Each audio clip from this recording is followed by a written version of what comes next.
It's very refreshing. Melbourne City wanted to send me home and have a week home with my family and to come in and to do some work experience here to mentally and emotionally sort of refresh me. Crazy how much technology there is in this place. The first day coming in was a little bit daunting because the unknown is what scares people, and not knowing what I was going to be told to do or asked to do, or say, can you do this, or we want you to do this today, or today this is what we're doing, can you jump on board and help us? And if I say, look, I can't help you, I don't know much about it, it's always scary to say that.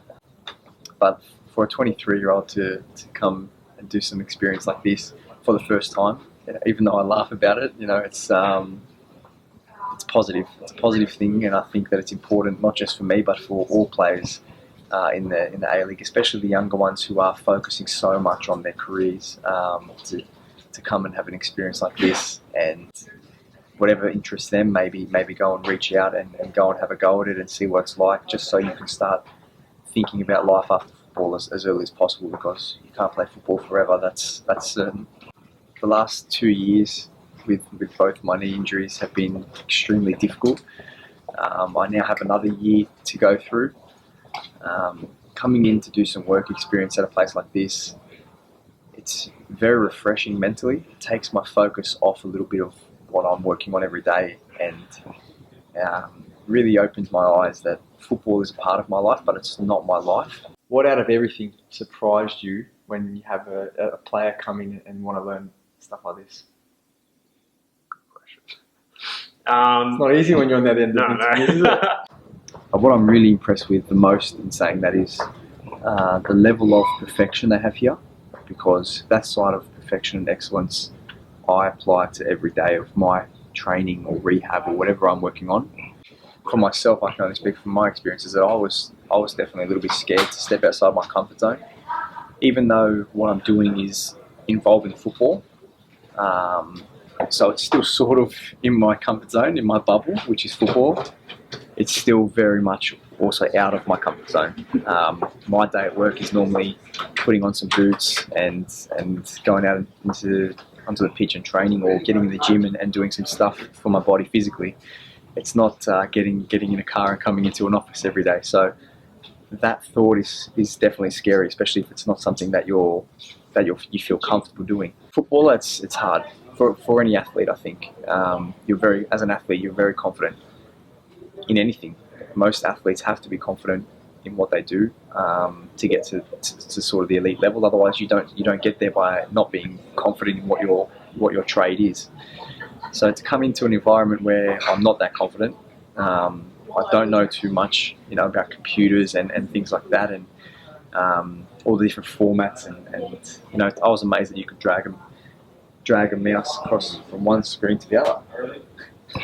That's a blowout for me. I think you see a football player on the pitch and they're full of confidence, so you don't expect them to come in to an environment like this that being nervous or anything. Yeah, but an environment like this for you is normality. It's completely, if I went and played That's football, right. If you came in a training session with us and I said, hey, put some boots on and coming up, you'd be completely a little bit nervous as well. So the first day when I walked in, that's how it felt for me. I was like, I'm entering a new changing room that I don't know how the culture is, how they operate. Is there banter? Are they very serious? Yeah, exactly. So it was daunting, but you fit in pretty easily. I did all right. Yeah.